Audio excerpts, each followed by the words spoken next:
Hi, and welcome to VIBEZ Daily. This is a daily devotional curated by VIBEZ Church to help you practice the way of Jesus and be all that God has called you to be. You have joined us for our year-long series titled Devoted. Acts 2:42 tells us that the followers of Jesus were devoted to the apostles' teaching, to fellowship, to breaking of bread, and to prayer. This podcast was created to provide context and commentary for what you read each day. Just before our friends begin discussing today's reading, we want to invite you not only for fellowship, but for prayer as well. We have created the VIBE Daily Chat Group to offer you fellowship and a community where you can state your observations, ask questions about the reading or the podcast. You can join us by downloading the VIBEZ Church app in your favorite app store. Click Join the Conversation and join us today. And finally, we hope that you can join us for prayer. Prayer happens Monday through Friday, and more information on that can be found on the VIBEZ Church app under prayer. Now, let's begin our conversation on today's reading. Right. Welcome back to the VIBEZ Daily podcast. It is day 103, and we are so excited to have you back with us. We have been in our series this entire year titled Devoted, where we walk through the entire Bible from cover to cover. I know today's kind of the last day of the week, but just a quick reminder, this podcast is intended to go along with the reading plan. And so we will cover some things here today and throughout the podcast that make a lot more sense if you've read along with us. And so definitely want to encourage you to pick that up. You can find that reading plan on our website, vibes.church/devoted. If you are using our app or website, you can also see it linked below there. I just want to make sure we kind of keep that reminder in front of mind for us that it's intended to go along with that, because there's a lot of stuff we won't cover as well. But I am back again and joined by my wife, Victoria, who is here with us, and so excited to pick up now 2 Kings, 11 books down that we have read and completed so far this year. We are 100 days into this reading plan. Yeah. Plus, man, we are making our way through it and just so excited to continue. But we pick up here in 2 Kings, as kind of said yesterday, not necessarily intended to be a separate book. It's really kind of all one, really just story that's just kind of broken up in two for the sake of the size of pages and things of that nature at the time. And so last left off with the next king of Israel who followed Ahab, and this is still during Jehoshaphat's rule. This is essentially kind of where we were at that time. But we pick up here in 2 Kings chapter 1, and Ahaziah is really someone who kind of falls sick at this time. And so there's kind of this interesting story here where we have Elijah, who's still the prophet. He has Elisha with him to this point, right? Who we found out kind of at the end of 1 Kings. But yeah, so we come back to 2 Kings and really kind of start in chapter 1 with this story that Elijah is now kind of reintroduced. He had been a little bit missing kind of last couple chapters or so. But Ahaziah falls and is injured, and they kind of almost do the right thing. They try to go to seek the Lord and see, or seek a God, and see if he's going to get better. They just choose the wrong God. You just choose the wrong God. It's like halfway there. We were so close. That's the right concept. Concept is there. What jumped out to you in chapter 1, kind of in this encounter here? Yeah, I think it's interesting because he said God's still using Elijah, and Elijah is like, hey, so there's no God in Israel. Like, you can't ask the Lord. Like, you got to go to this foreign God to ask. And so pretty much like, he's like, yeah, you gonna die. It's just like straight up like, no, yeah, you gonna die. Yeah. Like, you're not even trying to seek the Lord at this point. Like, why should we spare your life? And so I think it's really interesting. Like I mentioned yesterday, it's like, how do these people know what Elijah looks like? But I'm sure Ahab, he has had enough history with Elijah that, like, once they tell him a hairy man with a leather belt. This hairy man with this leather belt on, he like Elijah. That's Elijah. Elijah. Not exactly. Not that guy again. Exactly. Yeah. But it seems like Elijah's like, I feel like he got his groove back now. Look, this is pretty dope. Like, he's gangster. I mean, he's just sitting there, Chilling. and they bring 50 people his way, and He's he a just budge. calls down fire. Like, this is like some real superhero stuff. Like, this guy has powers, like fire to just consume them all, and they don't get the picture because they send another 50, and then fire to consume them all. And he doesn't even stand up. He's still sitting. I'm just assuming he's sitting, like, eating, like, dates. Apples. Like, he's just chilling. Like, he's enjoying the view. That's a beautiful day out. It's a beautiful day out here. Yeah. He's not even phased. Yeah, he doesn't seem that. Which again is the contrary to when he was on the run from Jezebel. Exactly. But yeah, There's like a new groove happening. yeah. But I do appreciate the last one. It just come. He was like hey. I know who you are, man. I know what you could do. Please spare my life. Like, don't kill me, and my men too. Yeah. I'm pretty sure when the Lord told him to go, he was like, I'm not trying to die. This ain't right, King. I'm gonna go as humbly as possible. Yeah. I'm gonna go as humbly. Before you even say a word, before I even say, listen, spare my life.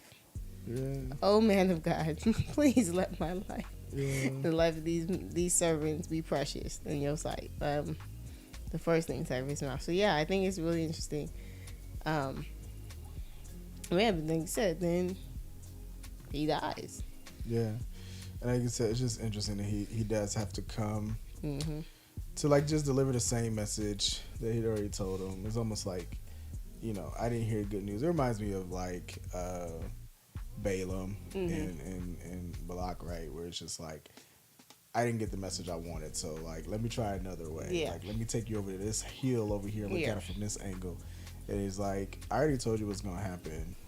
Now you done brought me here, and so I'll tell you to your face this was gonna happen. Yeah. I have to come down here to tell you that. I told you the first messengers. Yeah. And he doesn't have any sons, so this is what really kind of ends Ahab's lineage, right? In the way that kind of God had promised. So he doesn't have any sons, so now Joram is becomes kind of the next king here. But just before we get to kind of continuing with additional kings, we have Elijah here in chapter 2, kind of taken up to heaven, and it's a very interesting story. We, as far as we know, it's one of now this is the second instance in Scripture where someone does not die, but is instead taken up to heaven, similar to Enoch in Genesis. But I don't know. I'm interested in your thoughts, but one of the things that I've always loved about this story is always thought was so funny to me is how like God gives him these like stepwise instructions of where he's going. Yeah. Like, I don't know. It's just so interesting. I read it go, and he's just like, yeah, I'm going to Bethel, right? And then he's like, yeah, I'm being sent to Jericho. And it's like, okay, now I'm being sent to the Jordan. And it's just like, I don't know. To me, you could have just gone straight to Jordan. Listen, Like, you've been saving me a whole lot of steps. The Lord could have just said go to Jordan, but he sent him to Bethel, then to Jericho, then to Jordan. And I'm just like, I don't know. I feel like to me, it is how God works sometimes, though. It's just like, let me just show you a little bit of where I'm taking you. And perhaps there's a purpose and a reason. Like, I think for Elisha, it's in each one of those stops that somebody tries to like tell him, Right. Elijah's gonna be gone from you today. And he's like, no, I know, right?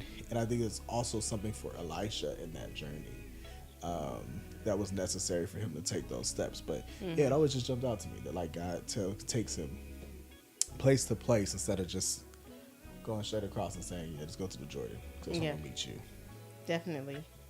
And it's so interesting to me that like these sons of the prophets, I wonder if they like directly got the word from the Lord, or like they got it from their fathers or whoever was a prophet. Like, but I think it's so interesting that like these sons of the prophets, not the prophets themselves, or these past prophets who have passed away. Like I really don't know. Yeah. But I'm just like that they were so in tune with like what the Lord was doing, which once again resonates back to Elijah when he's like, I'm the only one. It's like, well, at least somebody's still speaking to the people, you know. Somebody's still listening to the Lord. Yeah. Well, Elijah gives Elisha a chance to ask him for anything before he goes. He knows he's going as well.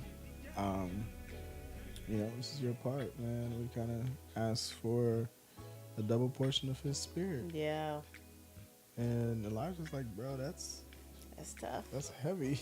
It's tough. That's heavy. You asking a lot. I don't know. That's a lot. I don't know if you want this. Yeah. This life that I've lived.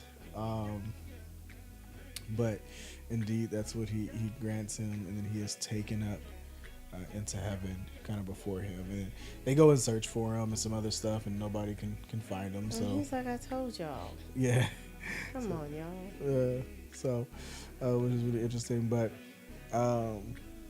you know, I feel like God, similar to Joshua and Moses, you know, if we recall, after Moses dies and Joshua takes the mantle, one of the first things Joshua does is cross the Jordan on dry land. And I remember saying then it was curious because I feel like God was trying to prove to the Israelites that he was with Joshua as he was with Moses. Yeah. Right, by having him do a similar sign as Moses did. And I feel like he does the same thing here with Elisha, because Elijah has just crossed the Jordan on dry land, and Elisha is the exact same thing on the way back, which I think probably just confirms to him, like, yes, I am with you as I was with Elijah. Anything else you saw here in chapter 2 in this kind of transition here? Yeah, I think it's just beautiful that, like you said, like he comes back in my version said, like, they saw that, like, the spirit of Elijah rest upon Elisha in verse 15. And like from then on, like, it doesn't say that, like, he mourns or he dwells on the fact that, like, Elijah's gone, and he probably did, right, or some sort. But, like, it does seem like he's like, don't look for him, listen up, don't listen. And then he just gets to work, right, like, yeah. And now he's healing water at this point, right? Yeah. And doing stuff. Like, he's still about the business. Pretty much except what he gave up his entire life for. Yeah. With his double portion. I feel like he even probably shocked him when he was able to, like, do some of this stuff. He was like, okay. The Lord is with me. Yeah. So. No, I did feel like there's a little bit of an abuse of power here, calling these bears to come all these children just because they insulted him and called him bald. That was trifling. I mean, I'm like, you know, bald's like in though, you know, like, don't be too offended. I mean, maybe in our culture, but not there. I don't know if in their culture that was kind of a. No, you want it to be like Absalom. Yeah, everybody wanted hair. They needed inches. Yeah. Well, I mean, it's still, it's maybe there's more to it than we understand culturally, but to me, that seems just rude. It was a lot. 2 she-bears, 2 female bears. Just came and mauled 42 kids. Mine says children. I don't know. Mine says boys. Children, boys, doesn't matter. It's rude. It says small boys. Small boys. Yeah. Yikes. I'm gonna have to ask the Lord about that one later. Yeah. Because, like, it's mentioned here, like, there doesn't seem to be any rebuke of Elisha, so I gotta ask. Yeah. Because you guys gotta be ready with your clap back. Like, you can't let these little boys, you know what I'm saying? Yeah. Then again, there was also some scriptures that kind of made it pretty clear that if a child talked back to their parent, he shall be stoned. Yeah, it was kind of like, it was pretty tough. It was pretty tough on kids back then. That's real. Respect. So maybe he was within his own rights, kind of for that time. But cool. We kind of get back to the kings here in chapter 3. We get to Joram. Joram becomes king. He rules for 12 years, but also did what was evil in the sight of the Lord, right? Just kind of kept in his father's footsteps, and very similar to Jeroboam, right? Yeah. But he did remove Baal, which is probably why he got a few more years than Ahaziah. Right, he got 12 instead of 2, maybe. Yeah, okay. So he's going to take the the wins where we can get them for these kings. But yeah, then there's this interesting story where kind of Moab is going against Israel. And yeah, like Israel, Joram tries to elicit the help of Jehoshaphat, who's the king of Judah, right? They try to work together, go after Moab. They go to Elisha and ask for his help, and he's like, why don't y'all go to that God y'all actually, like, y'all ain't got no prophets for y'all God? Like, was verse 13, however Elisha said to King Joram of Israel, what do we have in common? Go to the prophets of your father and your mother, right? He's like, nah, don't come to me now. Listen, if Jehoshaphat wasn't sitting right here, I have nothing to say to you. Right, legit. So gangster. Yeah, like, you lucky you in his presence right now, okay? I'm doing this for him. But ultimately, God gives him permission to kind of help, essentially. And so, one of the things they were needing, they were low on water. They were without water.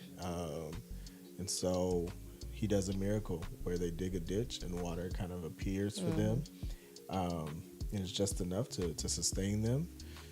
Ultimately, Moab thinks they see some water come from that area, and it looks like it's blood. It's blood, right? And so they take it as a sign, thinking that the Israelites have actually, hurt or injured or fighting each other. And it becomes a trap. So, yeah, anything that you saw was interesting in chapter 3. That's kind of a quick summary of what happens, but anything you thought was interesting in chapter 3? Yeah. I just feel like, were the Moabites, I'm trying to figure out, like, were the Moabites the ones that were enslaved during Solomon's reign? That, like, he made some of the Israelites, the commanders and leaders and stuff like that. But the Moabites were the ones that, like, he committed to, like, the hard labor and stuff.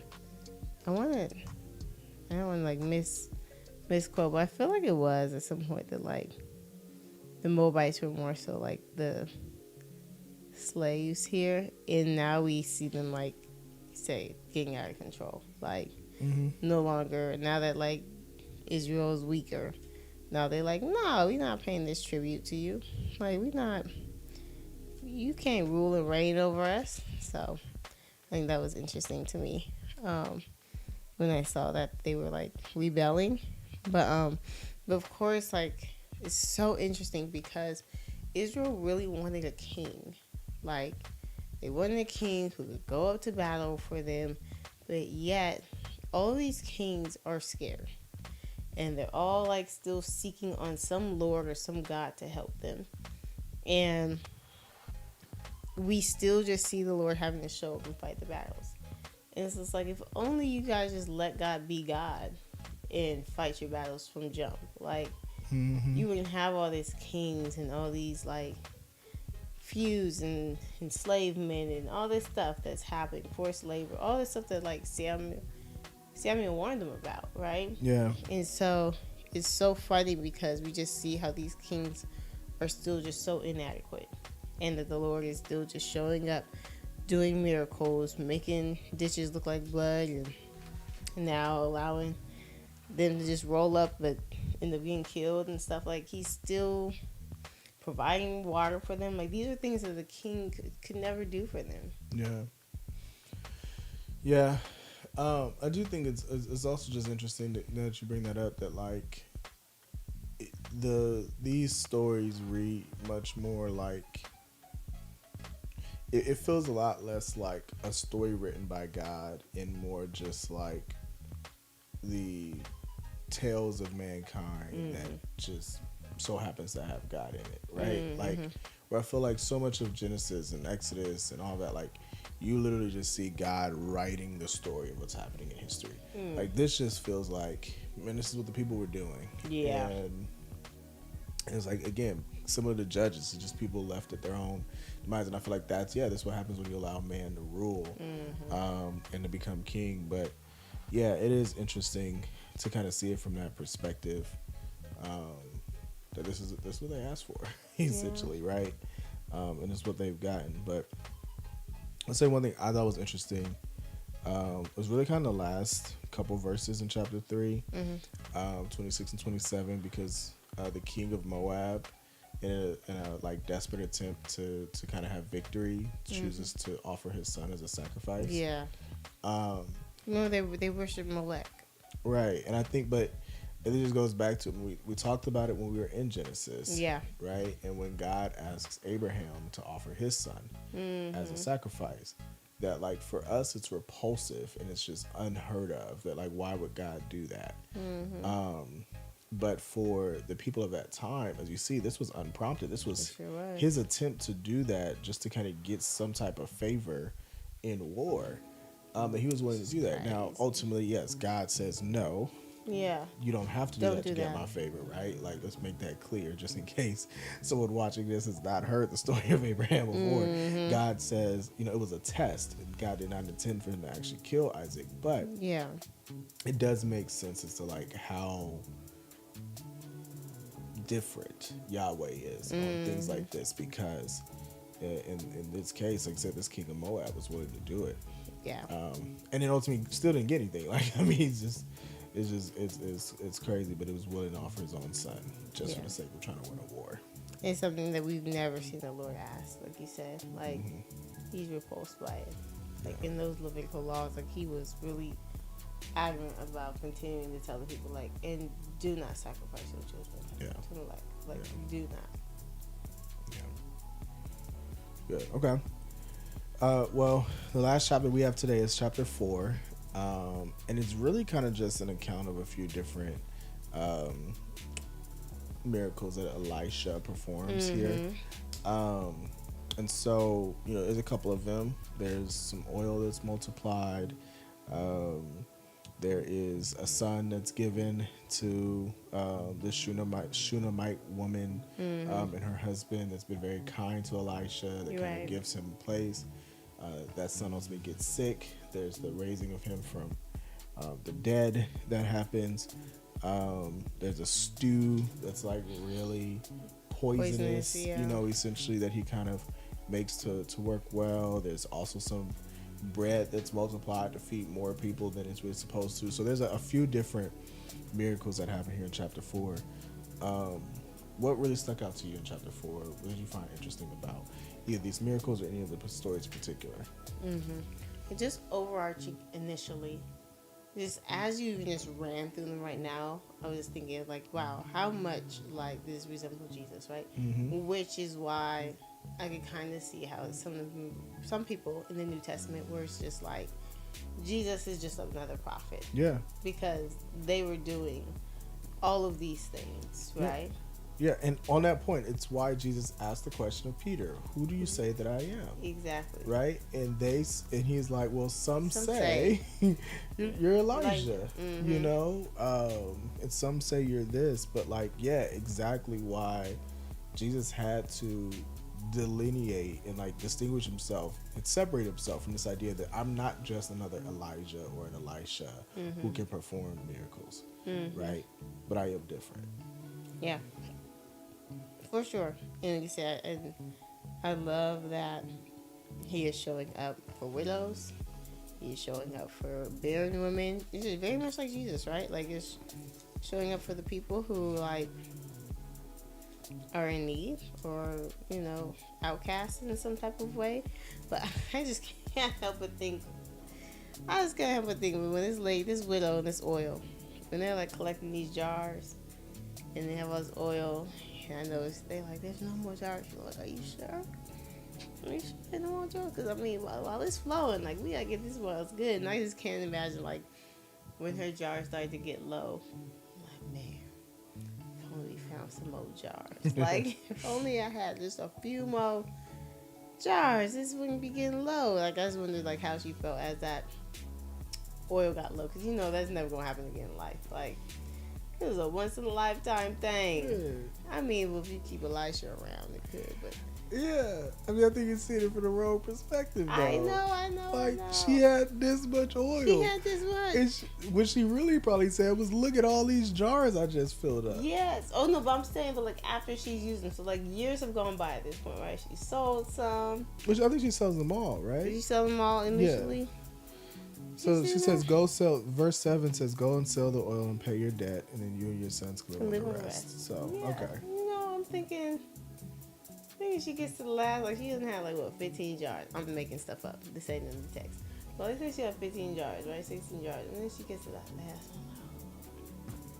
one. Only have, like, if only found a couple more jars. But, like you said, I'm seeing, like, that is the, like I said, the American greedy.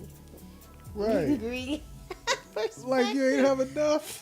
But I'm just saying. Can I just say? I'm just saying. What you saying? I'm just saying that sometimes you might just wish you had a little bit more. But not be ungrateful for what you have. Okay. Now you're making me feel like I'm a bad person.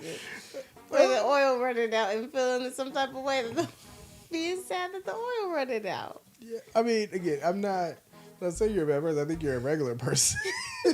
I think you're a regular person in that. Exactly. But I think like that's what I don't know. I think that is it's part of our nature. But it's part of our struggle. It's part of why we are not usually content because we can't appreciate often what God has already done. You know, and again, I'm not trying to be condemning. You trying to condemn me. I'm not condemning you. You trying to sacrifice me on the altar right now. There's no altar. I don't know what you're talking about. I'm just saying, I do think like it's important for us to kind of just appreciate, man. Like, rather than saying like, if only I had enough left over after my check to do X, Y, and Z. And I'm grateful that I had enough check to pay these bills. Yeah, you know yeah. We're different people. Lord, no. Not the last drop of oil.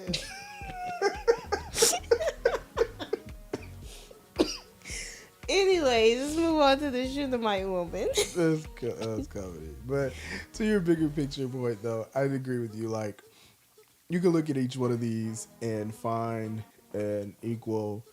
Like, I see the oil one, and it reminds me of really the fish that Peter is able to pull, and right, he's overflowing in fish, right? The Shunammite woman, and you know, Jesus himself, but also John the Baptist are examples of like, you know, a baby being born in old age type of thing, right? And to a barren woman, you got the bread multiplied is obviously the bread and the fish, you know, that's ultimately like there's all these different examples kind of within Jesus' ministry that you said are very similar to some of these signs and wonders that are shown. I just love being able to kind of have a one-to-one example in that. But yeah, the Shunammite woman, it's just someone who just showed Elisha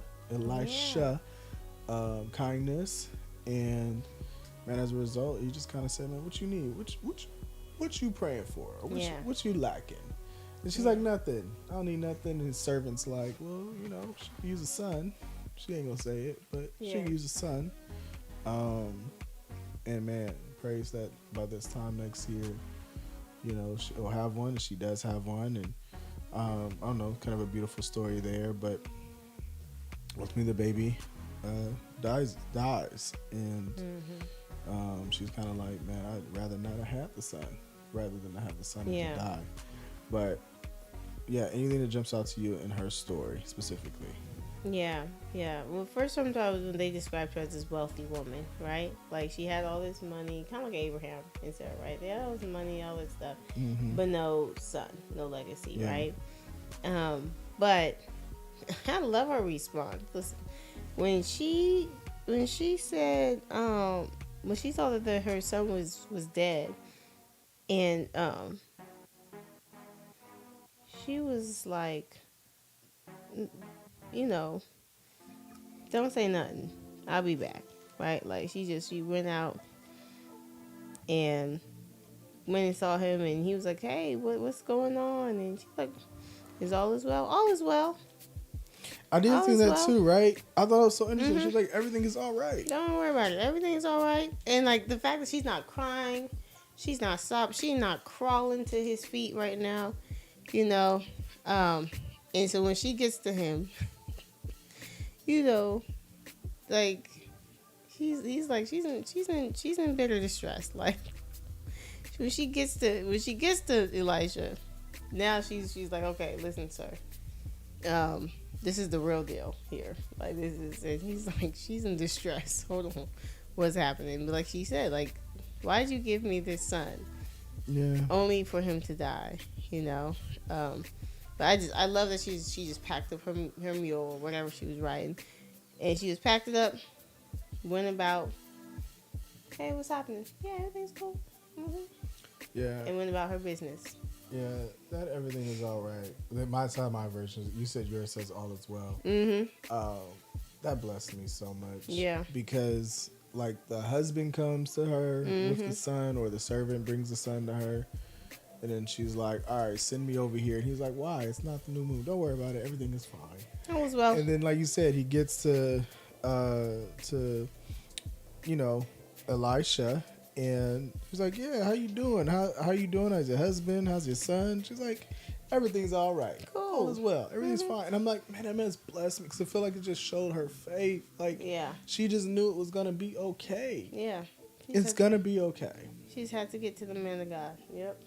It's going to be okay. And then I do love her kind of insistence on him coming, though.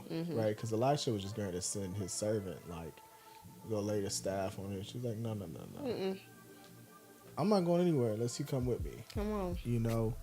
And yeah, it does. It reminds me of that faith of, you know, so many in scripture who just, they knew if Jesus was on the scene, it's going to be okay. Yeah. Right? Like, if I can just get close enough, if you just say the word, Lord. Yeah.